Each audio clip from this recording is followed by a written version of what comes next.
Republic একটা কুকুর রঞ্জন না ময়ূর রঞ্জন আছে, ওর নাম রেখেছি আমি কুকুর রঞ্জন। কি বুঝলেন? চাচ্চক।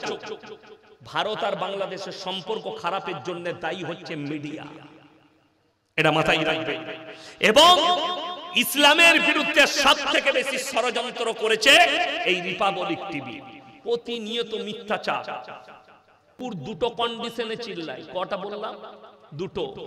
হয়তো পাগল হয়ে যায় তখন চিল্লাই, তা না হলে পেছনে মালিক থাকলে তখন চিল্লাই। আপনি সকালবেলায় বহরমপুরে চলে যান, গঙ্গার ধারে অনেক বড় লোক দেখবেন কুকুর নিয়ে মর্নিং ওয়াক করতে বেরোয় যাচ্ছে, হাতে কুকুরের চেনটা ধরা আছে, দামি কুকুর। সে কিন্তু লোক দেখলে কি করে? করে না? করে না? সে জানে মালিক আছে, আমাকে কিছু করতে পারবে না। আচ্ছা, রাস্তার কুকুর চিল্লায় শুধু শুধু? একটা সুস্থ মস্তিষ্কের কুকুর চিল্লাবে না। সে জানে আমি যদি একে চিল্লাই, হয় পাথর মারবে না হলে লাঠি মারবে। মালিক নাই তো দুটো কন্ডিশন। হয়তো এই কুত্তাগুলো পাগল হয়ে গেছে, তা না হলে এদের গলায় কেউ পাট্টা দিয়েছে, এদের গলার রশিটা ধরে কেউ দাঁড়িয়ে আছে, তার কারণে আমার রাসূলকে গালি দিচ্ছে। আপনাদেরকে প্রমাণ দিয়ে যায়, নূপুর সারবার মতো হারামের আওলাদ।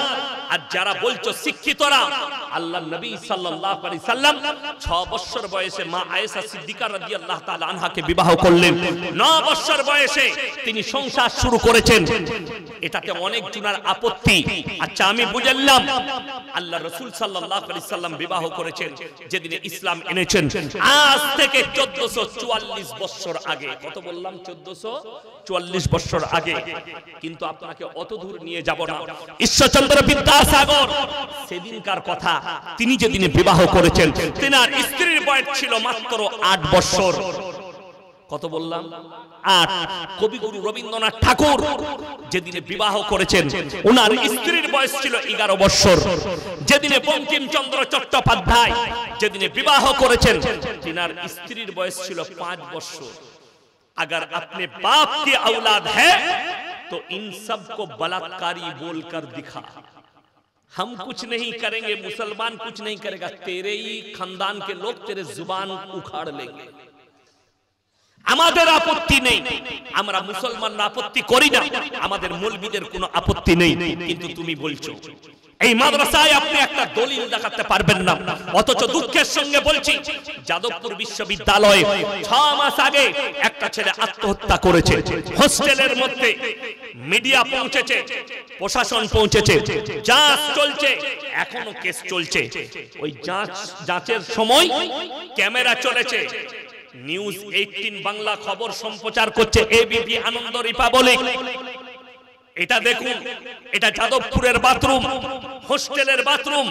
হোস্টেলের বাথরুম থেকে নিরোদের প্যাকেট পাওয়া গেছে, সেক্সের ট্যাবলেটের পাতা পাওয়া গেছে, মদের বোতল পাওয়া গেছে। এটা একটা কলেজ আর ইউনিভার্সিটির কথা বলছি, যাদবপুর বিশ্ববিদ্যালয়ের কথা। তুমি আমাদের একটা মাদ্রাসার মক্তবের ছাত্র ওইখান থেকে পাবে না। জোরে বলুন সুবহানাল্লাহ। মাদ্রাসায় ওই শিক্ষাই দেওয়া হয়, এরা জিনার শিক্ষা দেয়। তারা ক্যামেরা লাগাতে বাধা দিয়েছে প্রশাসনকে, কলকাতা প্রশাসনকে। ক্যামেরা লাগাতে পারবে না কেন? এরা জানে স্টুডেন্ট গুলো ক্যামেরা লাগিয়ে দিলে আমরা জিনা করতে পাবো না, আমরা ডান্স করতে পাবো না, আমরা মদ খেতে পাবো না। অথচ কোরআন 1444 বছর আগে আল্লাহ রাব্বুল আলামিন বলে দিলেন, হে আমার নবী, পৃথিবীর মানুষকে জানিয়ে দাও, ওয়ালা তাকরাবুজ জিনা ইন্নাহু কানা ফাহিশা ওয়া সাআ সাবিলা। ব্যভিচার করা তো অনেক দূরের কথা, যে রাস্তায় ব্যভিচার হয় সেই রাস্তার ধারে পাশে তোমরা যাতায়াত করো না। জোরে বলুন সুবহানাল্লাহ।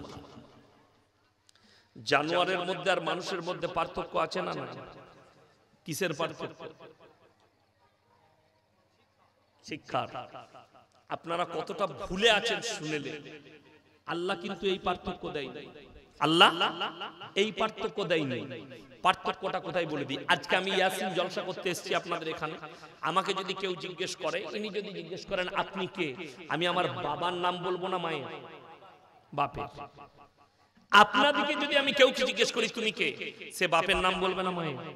বাপের। বাবা যদি মরে যাও তাও বলবে আমি মৃত অমুকের সন্তান, ঠিক কিনা? কথা বলে তাও বলবে। আপনাদের এখানে ছাগল আছে না? আচ্ছা, ছাগলের বাচ্চা হলে পাঁঠার বাচ্চা বলেন না ছাগলের? গায়ের বাচ্চা হলে ষাঁড়ের বাচ্চা বলেন না গায়ে? গায়ের বাচ্চা। ইনসান আর জানোয়ারের যে পরিচয়, ইনসানের পরিচয় আল্লাহ দিয়েছেন বাপের দ্বারা, আর জানোয়ারের পরিচয় ঘটিয়েছেন মায়ের দ্বারা।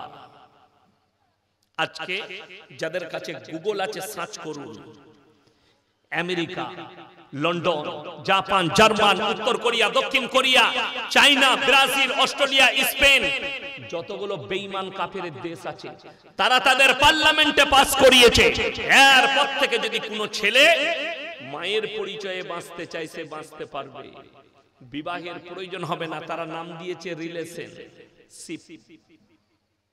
বেঈমান কাফেররা ঠান্ডা মাথায় আপনাকে জিনা করাচ্ছে। আমাদের সন্তানকে, কলেজ ইউনিভার্সিটির সন্তানকে আমরা বুঝতেই পারি না। তারা নাম দিয়েছে 14ই ফেব্রুয়ারি ভ্যালেন্টাইন ডে, কাজ হচ্ছে জিনা করা। তারা নাম দিয়েছে রোজ ডে, কাজ হচ্ছে জিনা করা। তারা নাম দিয়েছে চকলেট ডে, কাজ হচ্ছে জিনা করা। তারা নাম দিয়েছে কিস ডে, কাজ হচ্ছে জিনা করা। আপনি আমি ভাবি জিনা করা মানে হচ্ছে শারীরিক সম্বন্ধ। না, জিনাটা শুধু শারীরিক সম্বন্ধ নয়, হাতের জিনা, চোখের জিনা, নফসের জিনা, মুখের জিনা, কানের জিনা, পায়ের জিনা, শারীরিক জিনা। আপনি যদি চোখের দ্বারা কোনো মেয়ের উপরে খারাপ নজর দেন, এই মেয়েটাকে জিনা করলে ভালো হতো, এটা চোখের জিনা। আর যদি আপনার নফস বলে এই মেয়েটার সঙ্গে আমার মিলামিশা করলে ভালো হতো, আমার যুবক দিকে বলি, বিবাহের আগে অনেক যুবক নিজের যৌবনকে হারিয়ে ফেলাচ্ছে, যার কারণে তাদের দাম্পত্য জীবন সুখী নয়। সেদিন আমাকে প্রশ্ন করেছিল কোন বয়সে বিয়ে করতে হয়। আমি বললাম 50 পেরুলে করবি, যাতে ছেলে না হয়। কি বলবো? আর আমি বলে যাচ্ছি, উপযুক্ত বয়সে সন্তানের বিবাহ দেন, সন্তানরা বিবাহ করো, বিবাহের মজা পাবে। কথাটা বুঝতে পারেন? বিবাহের মজা পাবে। বলছে ছেলে নিজের পায়ে দাঁড়া, হারামখোর, ও নিজের পায়ে দাঁড়াতে দাঁড়াতে ওর সব শেষ হয়ে যাবে। এটা ইসলাম না। বিবাহের উপযুক্ত হলে, রুজির মালিক সকল বলুন কে? আল্লাহ। আমি যখন ফারেক হয়ে এলাম, আমার প্রথম চাকরি আমার আব্বাজি পাঠালেন বর্ধমানে। খাগড়াগড় কাণ্ড ঘটেছিল, শুনেছিলেন? বোমবিলাস, ওখানে একটা মাদ্রাসা আছে, ওই খাগড়াগড় মাদ্রাসার শিক্ষক ছিলাম। তো প্রথম বছরই আমার বিয়ে।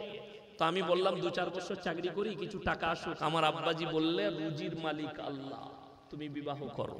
বিশ্বাস করো, তখন আমার বেতন ছিল 2000 টাকা। কত বললাম? 2000। তো সেই দিনে যে বরকত পেয়েছি, আজকেও সেই বরকত আছে। কেন? যারা বিবাহ করবে তারা শুনে লাও, যাকে তুমি নিজের বিবি করে আনবে, সে নিজের রুজি মেপে আসবে তোমার কাছে। কথাটা বুঝতে পারেন? সন্তান যে পেটে আসছে, মায়েরা শুনে যান, যে আসবে সে নিজের রুজি মেপে আসবে। এই জন্য কোরআনে মারাত্মক আল্লাহ উপদেশ দিয়েছে, ওয়ালা তাকতুলু আওলাদাকুম খাশিয়াতা ইমলাক নাহনু নারযুকুহুম ওয়া ইয়াকুম। দরিদ্রতার ভয়ে তোমরা তোমাদের আওলাদকে কতল করো না। এটা কোরআন। অথচ আপনি রুজির মালিক নিজেকে ভেবে বসে রেখেছেন যে আমার একটা বাচ্চা আছে, আর একটা হলে তাকে কি করে মানুষ করব। এইটা যারা করবে, সে যদি তাহাজ্জুদ গুজার হয়, তারপরও তার ঈমান নাই।